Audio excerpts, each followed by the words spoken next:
Thugs bully an old black man, not realizing that he's a veteran. Imagine thinking you're the toughest guy in the room, only to get humbled by an old man with a past you never saw coming. This is the story of how three street thugs learned the hardest lesson of their lives from a military veteran they tried to rob. Stick around, because this one is going to hit different. The wind howled through the narrow alleyways of downtown Chicago. Streetlights flickered, casting long shadows over the cracked pavement.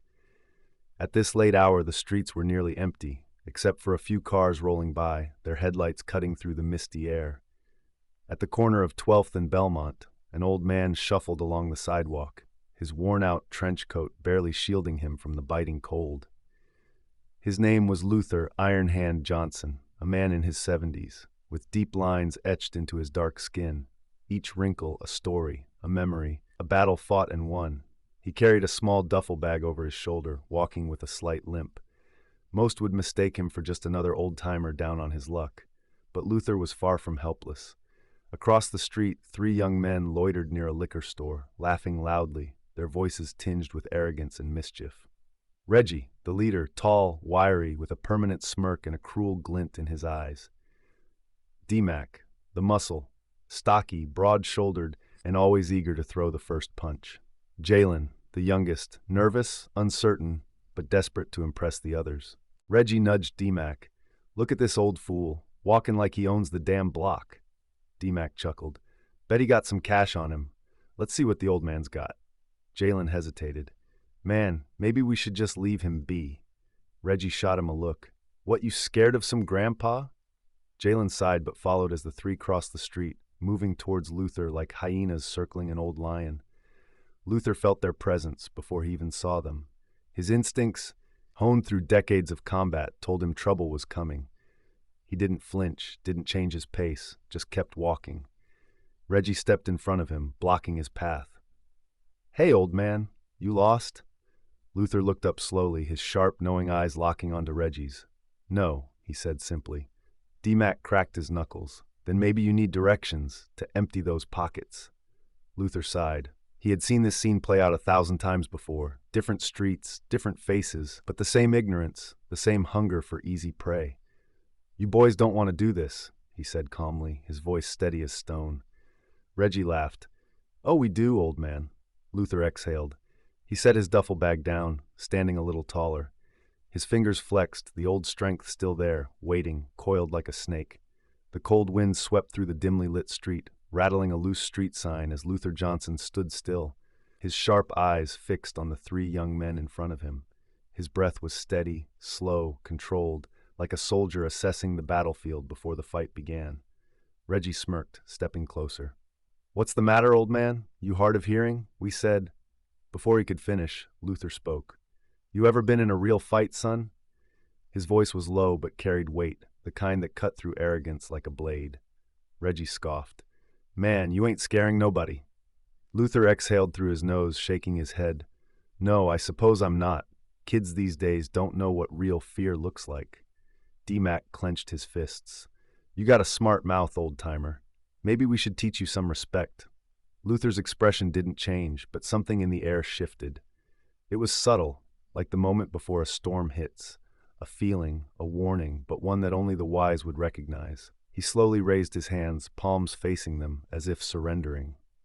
"I'll give you one more chance to walk away." Jalen, the youngest, hesitated. He wasn't sure why, but something about the old man's posture, the calm in his voice, it didn't feel right. He glanced at Reggie. "Yo, maybe we should." Reggie cut him off. "Shut up, Jay. Ain't nobody walking away. He's just an old dude trying to act tough." Luther sighed again, bending slightly as if adjusting his footing. His hands twitched, barely noticeable, except to those trained to see it. The truth was simple. They had already lost. They just didn't know it yet. Reggie reached for Luther's duffel bag. Big mistake. In a blur of motion, Luther moved. His left hand shot forward, grabbing Reggie's wrist like a vice. A second later, his right elbow slammed into Reggie's jaw with terrifying precision. The crack of bone meeting bone echoed through the empty street. Reggie crumpled to the ground, groaning, blood trickling from his lip. D-Mac barely had time to react before Luther pivoted, his foot sweeping forward with military precision. The kick struck D-Mac behind the knee, sending him sprawling. Before he could even think of getting up, Luther drove his boot into his chest, pinning him to the pavement. Jalen stumbled backwards, eyes wide with fear. Luther turned to him. "Son, I suggest you make better choices than your friends here." Jalen nodded frantically, hands raised in surrender. "I'm good, man. I don't want no trouble." Luther exhaled, releasing D-Mac, who coughed, clutching his ribs. Reggie groaned on the ground, stunned, humiliated. Luther reached down, picking up his duffel bag. "Next time, pick your fights wisely. You never know who you're messing with." He turned and walked away, his silhouette disappearing into the night. Behind him, the three thugs lay broken, not just in body, but in pride. And as the cold wind howled once more, they finally understood. Some old men aren't weak. Some old men are warriors. Luther Johnson walked down the empty street, his hands steady despite what had just happened. The adrenaline had already faded. His body knew combat too well to let it linger. Muscle memory, training, discipline. They had saved his life before, and tonight they had saved him again. As he turned a corner, his gaze fell on a small, dimly lit diner. A neon sign flickered above the entrance. Mama Rose's Kitchen, the only place in town still serving hot coffee this late. The little bell above the door chimed as he stepped inside. "Evenin', Luther," said Mama Rose, an elderly black woman with kind eyes and a knowing smile. She had owned the diner for over 30 years, serving food to the weary and wisdom to the lost. Luther nodded. "Evening, Rose." He slid into his usual booth near the window. Moments later, a steaming cup of coffee was placed in front of him. "Saw some trouble outside, didn't you?" Mama Rose asked, her voice soft but firm. Luther sighed, rubbing his temples. "Young boys. Thought they were tough. Thought I was weak." Mama Rose shook her head, sitting across from him. "You teach 'em a lesson?" Luther took a sip of coffee before answering. "I gave them a choice. They made the wrong one." Mama Rose nodded. "That's the problem these days. These kids don't know what real struggle looks like. They think life owes them something, but they don't know what it means to fight for what you have." Luther's eyes darkened as memories surfaced. He had fought for his country. He had bled in places these kids had never even heard of. He had seen men, good men, die so that others could live in peace. And yet here he was back home, treated as if he were nothing. It wasn't just these kids. He had felt it everywhere. The whispers, the stares, the dismissiveness. "You ever wonder," Luther said quietly, "if all that fighting was worth it, if people will ever learn?" Mama Rose placed a gentle hand on his. "We don't fight because we expect people to change overnight. We fight because if we don't, nothing will ever change at all." Luther exhaled slowly. "You sound like my old drill sergeant." Mama Rose chuckled. Maybe he learned from his mama. For a moment the two sat in silence, the warmth of the coffee and the quiet hum of the diner providing a rare comfort. Outside, Jalen stood nervously by the window, peering inside. His hands trembled, not from fear but from something deeper. Shame, regret, confusion. He had never felt this way before. He had seen fights, been in fights, but this was different. This wasn't just about fists. This was about something bigger. Taking a deep breath, he pushed the door open. The bell chimed, and Luther turned his head slightly. Mama Rose followed his gaze, her expression unreadable. Jalen shuffled forward, his voice hesitant. Excuse me, sir?" Luther's eyes locked onto him, unreadable. Jalen swallowed hard. "I just wanted to say I'm sorry," Jalen stammered. I ain't know you was a vet. I ain't know who you was." Luther studied him for a long moment before finally gesturing to the seat across from him. "Sit down, son." Jalen hesitated, then slid into the booth. "You think my age makes me weak," Luther said, his voice even. "That my color makes me less. That my silence makes me afraid." Jalen lowered his head. I don't know. He sighed. "Man, I don't know what I think anymore." Luther leaned forward. "Then let me tell you something. I fought in wars so that you could live free. I sacrificed so that you wouldn't have to. And still, I come home, and boys like you look at me like I don't belong." Jalen flinched. He had heard stories from his grandfather about how black men in the military had been treated when they returned home, about how they were heroes overseas but nobodies back here. "I was raised to think life ain't fair," Jalen admitted, "that you gotta take what's yours." Luther shook his head. "No, son, you gotta earn what's yours. Life ain't about taking, it's about building, about fighting for something real. Jalen stared at the old man, realization dawning on him. Hard work, Luther continued, is what makes a man. Not fists, not threats. Hard work, discipline, respect. Jalen bit his lip. So, what do I do now? Luther studied him before finally speaking. You make a choice, the same one I gave you back in that alley. Jalen nodded slowly, and for the first time in his life, he chose right.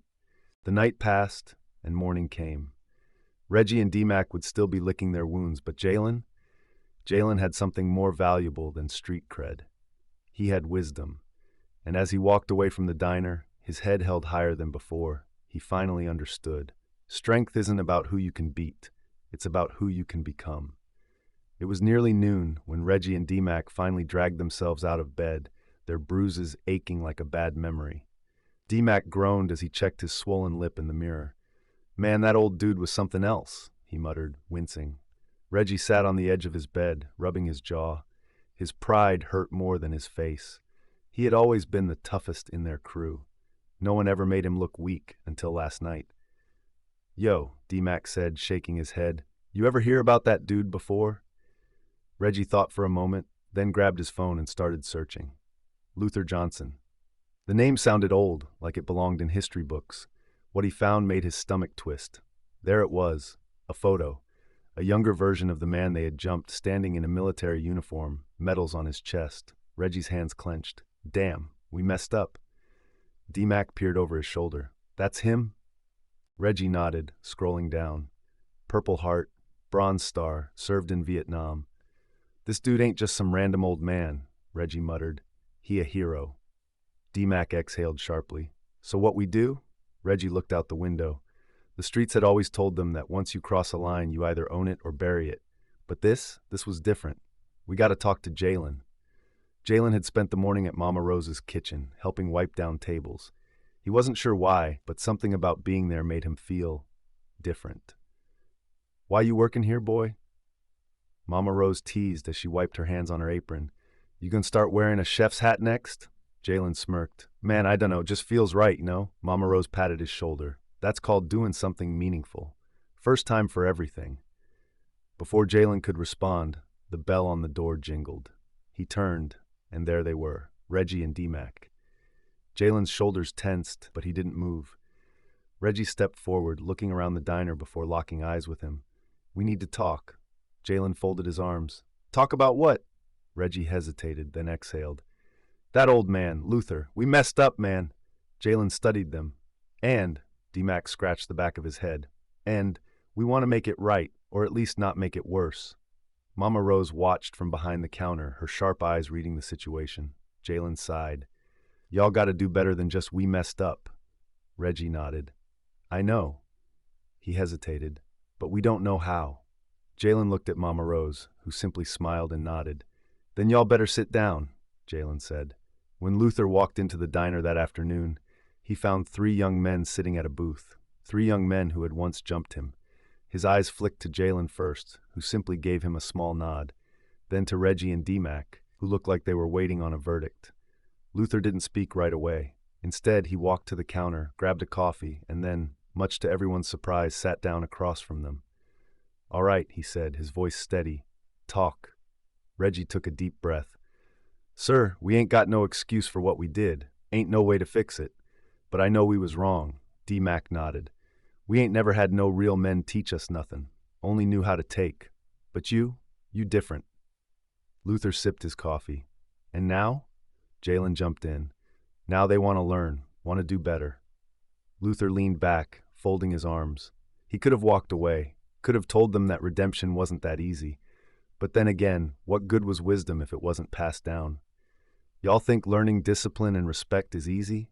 Luther asked. It's work, and y'all don't look like the working kind. Reggie straightened. Try us. Luther studied them for a long moment. Then, finally he smirked. All right, he said. Tomorrow morning, 5 a.m. be here. D-Mac frowned. 5 in the... Luther gave him a look. 5 a.m. And just like that, the lesson began. Scene 4, the hard road to change. The next morning, when Reggie and D-Mac arrived at the diner at exactly 5:01 a.m., Luther was already waiting. You're late, he said. Reggie glanced at his phone. It's just a minute. Luther's stare cut through him like a blade. You late, he repeated. Jalen, already there with a mop in his hand, smirked. Told y'all he don't play. For the next 3 months, Luther put them through the hardest test of their lives, work. They stacked supplies at the diner, shoveled snow for the elderly, helped fix up homes for people in the neighborhood. They learned how to take orders, how to show respect, how to keep their word. At first, they complained, a lot. But after a while, something strange happened. They stopped thinking about what they had to do and started thinking about what they could do. By the time summer rolled around, they weren't just 3 lost kids anymore. They were men. And on one warm evening, as the sun dipped behind the buildings, Luther stood beside them, nodding in approval. Y'all did good, he said simply. Reggie, now stronger and more sure of himself, exhaled. So what now? Luther smiled. Now y'all teach the next ones, the ones who think they gotta take instead of build. That's how we fix this. And just like that, the cycle of change had begun. If this story hit you in the heart, make sure to smash that like button and drop a comment below. What would you have done in their shoes? And don't forget to subscribe and hit that bell icon so you never miss another powerful story like this. See you in the next one.